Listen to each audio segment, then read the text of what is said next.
Hey everyone, Kathy the Vegan Prepper here, just out in my yard. I wanted to show you some specific, like Phoenix specific, common quote-unquote weeds that are also edible forageables. This is something that I have been looking into and researching for a long time, and it just occurred to me that it might be nice to go ahead and have some video as well as a little bit of plant identification tips and hints.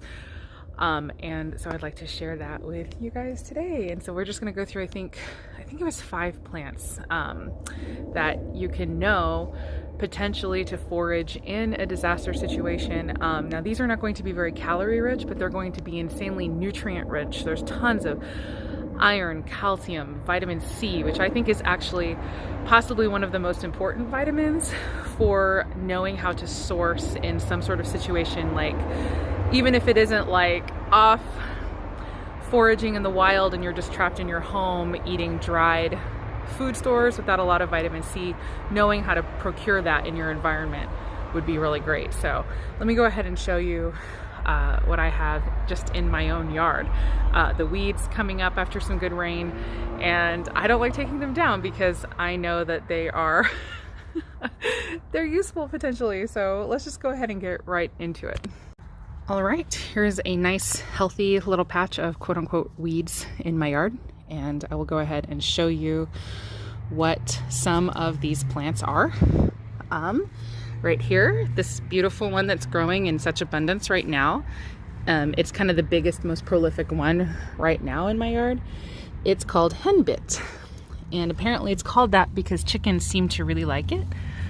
If you look at it kind of for plant identification purposes, it has a square stem, and you can feel it. Like if you twirl it in your finger, you can absolutely feel that it is angular, and it is, sorry, I have a little friend on my arm now. Little bug, you know, because I'm in their space. But anyway, you can feel the squareness of the stem when you move it around in your fingers. Down towards the base, the leaves are on more of a stalk. So you see down here, the leaves are on a stalk, and then as it goes up the stem, the leaves are no longer on a stalk.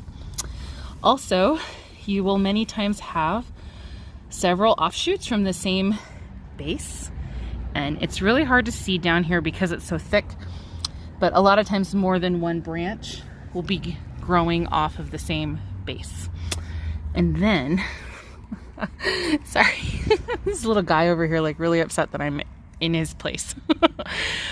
So the leaves are okay, and then like the leaves are I just think they're really pretty. I wouldn't know really what this shape is, but it's like such a pretty little shape. Flowers are obviously very purple. They look almost like orchids. I'm really happy I found one that has a full flower, so you see that it's very orchid-like. The leaves themselves have a light dusting of hair, and then the little flowers have also a little bit of hair on them. And so these are just super rich in nutrients. All of these guys are iron, calcium, you know, the whole 9 yards, and vitamin C. And many, many, many other things. Vitamin K, all that stuff. So anyway, that is how you find and identify henbit. I'm going to move over here to some common mallow. So this is very prolific. These guys can get to be like 6 feet tall if you don't get them. One of the funny things about this one is that we actually purposefully let a giant patch grow last year when the toilet paper shortage happened. And everyone was worried, but this is actually traditionally kind of all over the world used as a toilet paper. Once it gets big enough, it'll be like the size of your hand, and it's a soft, nice leaf, and so that's, you know, a potential use for it. And it grows all over the world. It forms kind of a starish shaped, kind of cheesy cheese, or they call it like a cheese wheel. This is also called cheese mallow because the seed pods look like a little cheese wheel. And unfortunately, I don't have any blooming right now, but this is just really easy to identify, and just look it up online. You can find it. One thing about this is it does pull nitrogen from the soil.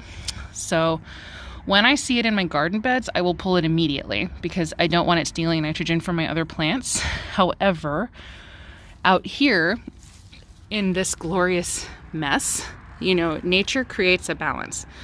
And very often what you find is the plants that are needed in a certain area of soil are the plants that are going to grow. So these two at some point probably are going to get, you know, either harvested or cut down and then left in place.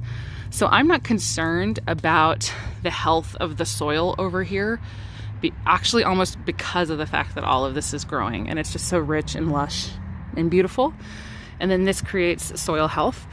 But keeping in mind about the nitrogen, if you're going to pick or forage this from any area where you're not sure if there's been fertilizer applied, like especially near farmlands and things like that, be careful because it could be dangerously high in nitrates because of its tendency to clean nitrogen from the soil. So, and sometimes then the plant is performing a function because it's cleaning nitrogen when there's excess nitrogen from things like, you know, factory farming and whatnot. So just be aware of that. But isn't it just sort of beautiful how these plants all perform these functions with nobody even asking them? And then they just sort of show up where they're needed. But they do oftentimes grow at the edges of fields and stuff. So just be aware of where they are if you've decided to harvest it and eat it. But obviously in my very neglected, unfertilized, au naturel yard, there is no fertilizer, and so I have no concerns about the mallow that comes from my own yard. This is also a very beautifully demulcent plant. It's mucilaginous, meaning I guess people would call it slimy, I guess, when it gets cooked. But it's also very soothing for respiratory issues and coughs and things like that. So this is a really great plant to get to know. Over here we've got chickweed. Chickweed is another, oh my gosh, just beautiful plant. Like, I can't even get over how much I love chickweed. I'm sorry, I'm looking to see, is this a little chickweed flower? It's not. But anyway, here's chickweed. I wish I had one in bloom to show you, but I don't. So here's how you identify chickweed. Chickweed's a very popular yummy salad green, by the way. Although some people say it tastes like soap. It's got saponins in it, kind of like cilantro. Okay, so it has a single line of hair on the stem. You see that? The stem itself, the whole stem is not hairy. It's just a little bit of it. Leaves grow directly opposite each other, and they're shaped like teardrops. The flowers, if the flowers were out, would be star-shaped. It's called, oh shoot, I just blanked on the plant name. It's Stellaria something, and that's because the flowers are petal-shaped. Another great way to identify whether or not it's chickweed versus, I guess, they say there's a poisonous lookalike, but honestly, I've seen a picture of the plant that they say looks like this, and it looks literally nothing like this. But look at this. You can break the stem. The stem is hollow, and it does not produce a white milkiness. And that was not very big, so it didn't show the effect. Oh, shoot. That one did, but it did it like lower. It's hard to do this one-handed. But here, oh, there we go. Look, did you see that? So you pull the stem. The stem is actually hollow. And see, there's a little thing, like a little bit of something inside the stem. It's hollow, and there's no milk coming out. So that is how you know for sure that you've got chickweed. That right there is like the one line of hair, and that behavior with the stem is like your number one indication that you've got chickweed. So this is everywhere. It is also beautiful for healing and drawing purposes. It will draw splinters out. You can make poultices of the fresh chickweed. This year I'm planning on harvesting a whole bunch of it and making my first ever fresh medicinal oil. I've never made a medicinal oil with fresh plant, but I want to with the chickweed because it's just so incredibly healing and good for your skin. I mean, so many wonderful things to say about it. Maybe at some point I'll do entire videos on just these plants by themselves, but I'm trying to kind of just give overviews as we go. And over here we've got lamb's quarters. So these are like just very lightly fuzzy, almost silvery. I don't know if you can see like the almost silvery, mainly kind of right here in the middle. This is in the amaranth family, and it was actually purposefully cultivated in colonial times. They'd have this by the house. It's an awesome cooked green. I think people use it very often like spinach. You just pick these little leaves and cook it up. You got yourself a yummy green. Again, super rich in nutrients and all that, and just probably growing out in your yard. And so that is one of the main things for identifying lamb's quarters, is that kind of silvery dusting.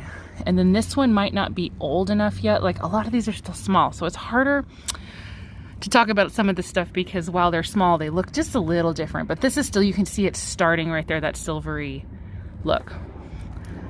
And then as it gets older, it'll kind of cover more of the leaves. But that is lamb's quarters. Good one to know. And then the last one I'm going to talk about for now, because I don't know, the bugs are like really kind of like, what are you doing down here? Is this one. This is my newest one that I know about now. I did not know about this one before. This one is London Rocket. It is in the mustard family. So it starts off as a rosette that actually reminded me for so long of dandelion. Like, I thought I had dandelion, but then I was like, gosh, it doesn't look like dandelion when it flowers. See? And so, because it's not, this is London Rocket. This is in the mustard family, and these leaves are hot. Like, they're very spicy, especially once it starts to bolt. Oh yeah.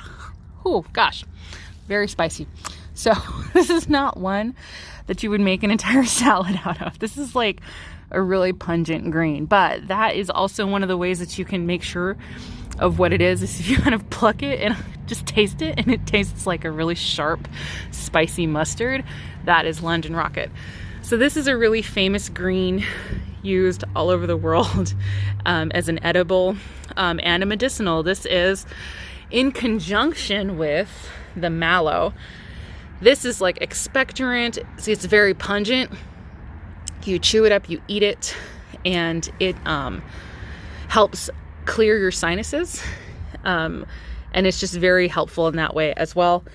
And so this is another great plant to know. Apparently every part of it is useful.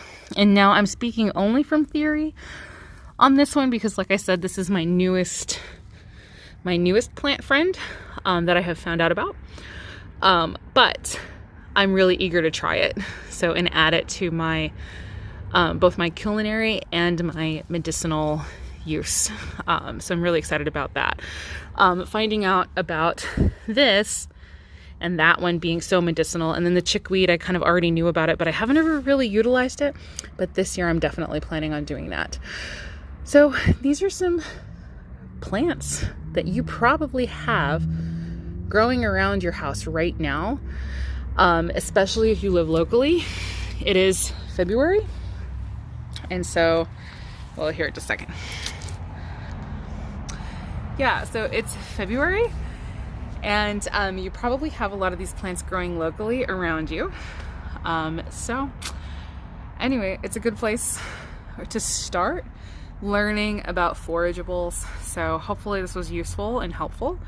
And so go ahead and just get out into your yard and see if you can identify one or more of these plants, especially if you live locally. And it's just really good knowledge to have. Always do your research. Be very careful and be 100% sure that you know exactly what it is you are eating and grabbing. And yeah, just for your own safety. So anyway, I guess that's all. And as always, I hope the rest of your day is good and your life stays wonderful. Thank you so much for watching. See you later. Bye.